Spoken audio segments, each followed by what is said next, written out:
बोल जयकारा बोल मेरे श्री गुरु महाराज की जय। लीला स्थली मोती बाग। लीला स्थली महापुरुषों की मोती बाग उद्यान नक्शा जिसका उतारा दूर से सतगुरु व्यानिधान अमराइया जहाँ झूमती शीतल चले समीर विचरण नित कर तेज है जग के आलमगीर। पवारों की फुहार से बहती नीत अमृत धार रंग बिरंगे पुष्पों से कर रहा ऋतुराज श्रृंगार। भक्ति की सुगंधी से महके हर पत्ता वह डाली सुरती पहुँचे सचखंड में चढ़े नाम की डाली।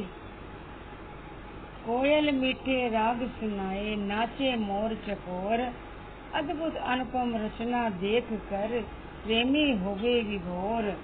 श्री अनंतपुर को नूतन साज सजा से सजाने इसे सौंदर्य युक्त बनाने कुदरत के रंगों की छाड़ दिखाने के लिए दिव्य मौज ने अपना पग भूमि पर उतारा। श्री सतगुरुदेव जी महाराज जी द्वितीय पातशाही जी ने मोती बाग में अनुपम लीलाएं कर इसे विशेष बनाया था। अब श्री सतगुरुदेव महाराज जी पंचम पातशाही जी ने इस भूमि को अति विशेष रूप प्राकृतिक सौंदर्य प्रदान करने के लिए इस ओर ध्यान दिया। इस स्थान पर आप स्वयं भी नित्य प्रति सैर करने आया करते थे। आपकी यह मौज थी कि दर्शनार्थी संगत स्थायी निवासी श्री अनंतपुर में भव्य उद्यान की निराली छटा में यदा कदा विचरण करें। कुछ वर्षों पश्चात जब यह सुंदरता का प्रत्येक देश विदेशों के पुष्पों की महक से चमकने लगा तब आप स्थायी निवासियों के लिए कभी कभी यहाँ से दर्शन देते। मनोहर श्री दर्शन अब फूलों के सुगंधित वातावरण को पाकर गुरुमुख आत्म सुख को अनुभव करते।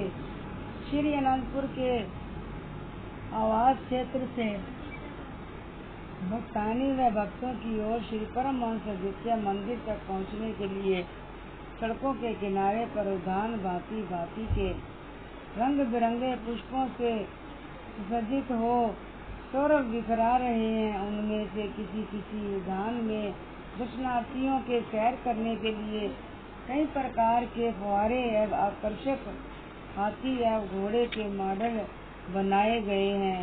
सड़कों पर जाते हुए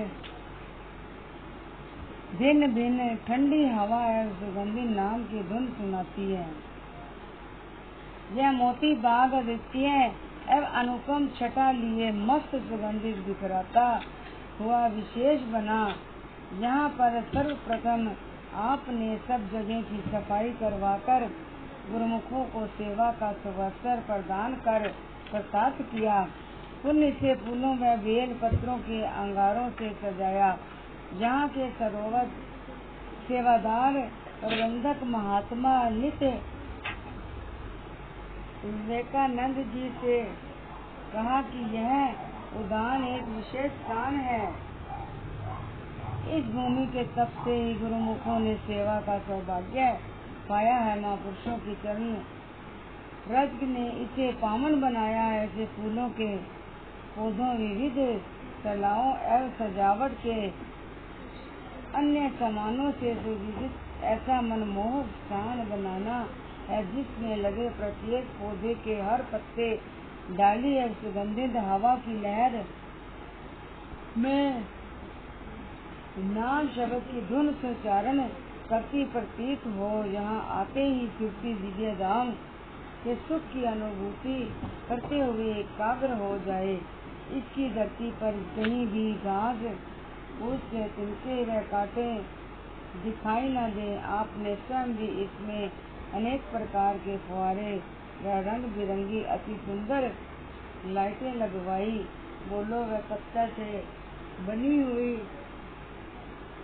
पशु पक्षियाँ या पत्तियाँ एवं पहाड़ी के समान एक और ऊंचाई पर भव्य दृश्य बनवाया। आपने जब पश्चिमी देशों लंदन, कनाडा, अमेरिका आदि स्थानों को प्रसाद किया तो वहाँ के प्रसिद्ध फूलों की कलमें यहाँ मोती बाग में लगवाई। उद्यान के साथ साथ हर फूल को गमलों में भी लगवाया और उस पर उसका नाम लिखवाया। जहाँ पर मोर, तोते और भंवरे प्राप्त समय आकर अपनी सुरीली आवाजें सुनाकर श्री आरती पर जाते हुए गुरुमुखों का ध्यान बरबस ही अपनी ओर आकर्षित कर लेते हैं। दर्शनार्थी संगतें नाचते हुए मयूरों को देखती है, अमराइयों की ठंडी हवा एवं कोयल की मधुर कूकू की आवाज सुनती है तो अनायास ही उनके मुख से निकलता है कि योनि चाहे कोई भी हो, परंतु महापुरुषों के दरबार में उनका सानिध्य पाकर हर कोई खुशियों में फूला नहीं समा रहा। स्थायी निवासियों को अपने कई बार मोती बाग में दर्शन देकर प्रसाद किया। एक बार दोपहर को लगभग 11 बजे सभी गुरुमुख के लिए शिव दर्शन खुले। भक्तजन कई बार भक्ति प्रेम से सराबोर नाटिकाएं श्री चरणों में प्रस्तुत करते। इस अवसर पर भी कुछ भजनों में ब्रह्मा जी, शिव जी, देवर्षि नारद, देवराज इंद्र एवं ऋषि मुनियों का वेश धारण किया गया। सब देवता प्रभु दर्शन की लालसा लिए मोती बाग के द्वार पर खड़े थे। सभी भक्त महात्मा जन भी उसी द्वार के से अंदर प्रवेश कर रहे थे। एक भगत जी ने ब्रह्मा जी ने विनय की कि वह चारों वेद श्री चरणों में भेंट करना चाहते हैं और इसलिए शिव दर्शनों के लिए आज्ञा चाहते हैं। भक्त जी ने कहा कि आप वेद भेंट करने, परंतु किसके लिए? हमारे महाप्रभु श्री परमहंसदाता दयाल जी सभी विधाओं के सागर हैं, सिरमौर हैं। सागर को बूंद की क्या आवश्यकता हम भक्तों को? उन्होंने एक ही शब्द में समस्त वेदों का सार तत्व समझा दिया है। हमें और अधिक जानकारी या पढ़ने लिखने से अब कोई सरोकार नहीं।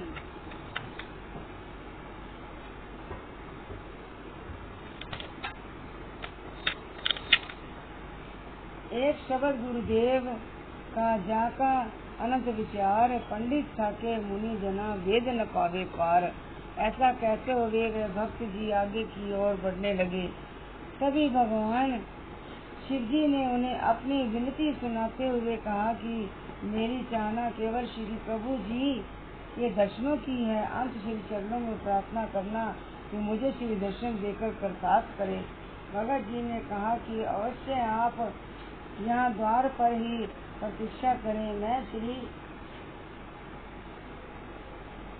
चरणों में आपकी विनय पहुँचा देता हूँ।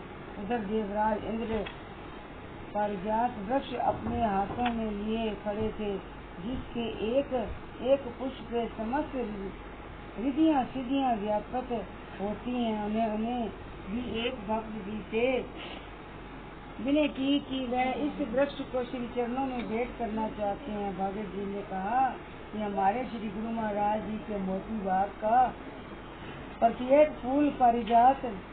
ऐसा कहते हुए वे भक्त जी भी मोती बाग में चले गए।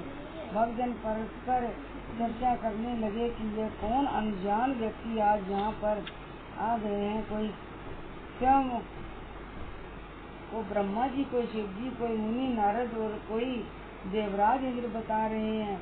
लगता है कि यह सब देवता आज एकत्र होकर यहाँ आए हैं और इन्हें अंदर आने की श्री आज्ञा प्राप्त नहीं हुई है। इस प्रकार परस्पर वार्तालाप करते हुए कुछ ही देर में श्री प्रभु जी की कार मोती बाग के द्वार पर आ गई। कुछ भक्त महात्मा जन भी साथ थे। श्री प्रभु जी मुस्कुराते हुए कार से नीचे उतरे और गुरुमुखों को फरमाया कि आप सब अंदर की ओर प्रस्थान कर पश्चात सभी देवता व ऋषि मुनियों को पास बुलाकर फरमाया कि घबराओ नहीं, अभी थोड़ी देर बाद आप हमको भी अंदर बुला लेंगे, तब आप अपना भाव प्रकट कर लेना। श्री दर्शन खुले गुरुमुखों ने अंदर व खुशी आनंद व खुशी में झूमते हुए भजन बोले। तब आपने फरमाया कुछ प्रेमी बाहर खड़े हैं, उन्हें अंदर बुला लो। श्री आज्ञा पाकर वह सब अंदर आए और द्वार पर प्रतीक्षा करते हुए उन्होंने भक्तों की श्री आज्ञा के लिए जो विनय की वह भी सब कही सुनाई। अब श्री दर्शन के अनुपम नजारे और श्री कृपा को पाकर विनय की, प्रभु हमें भी अपने पावन श्री चरणों में स्थान दीजिए। एक भगत जी ने भजन आरंभ कर दिया। जय मैं हुंदा दाती है मोर तेरे बागांदा। श्री वचन हुए सभी देवी देवता ऐसे मनुष्य जन्म को पाकर प्रभु के साकार रूप के दर्शन करने को लालायित रहते हैं। सबने नाटक में देख ही लिया है। मनुष्य जन्म को पाकर अब आत्मा को परमात्मा में एकाकार करके लक्ष्य को पाना है। नाम की कमाई है, भक्ति के साधनों में सतर्क रहकर उन्नति करनी है। मोर चकोर पक्षी तथा पेड़ पौधों ने मोती बाग में जगह इसलिए पाई है ताकि महापुरुषों के वातावरण में आने से उनकी 84 लाख योनियां यही पर इसी योनि में ही कट जाए। गुरुमुखों श्री अनंतपुर दरबार भक्ति के लक्ष्य को उपलब्ध करता है। श्री परमहंस महान विभूतियों ने उसे तपस्या से परिपूर्ण कर मंजिल पर पहुंचाने के लिए बेमिसाल रचना है। यहाँ पर गुरुमुख प्रेमी उर्वले पूर्ण अर्थात कर्म धर्म यज्ञ सब आदि सीढ़ियों को पाकर करके आए हैं। भक्ति की यह सीढ़ी आखिरी सीढ़ी है जिस पर चढ़कर जीवात्मा सदा सदा के लिए परमात्मा से एकाकार होकर उसमें मिल जाएगी, आवागमन के चक्कर से छूट जाएगी। इस लोक में आनंद सुख से जीव व्यतीत करते हुए परलोक भी सवार लेंगी।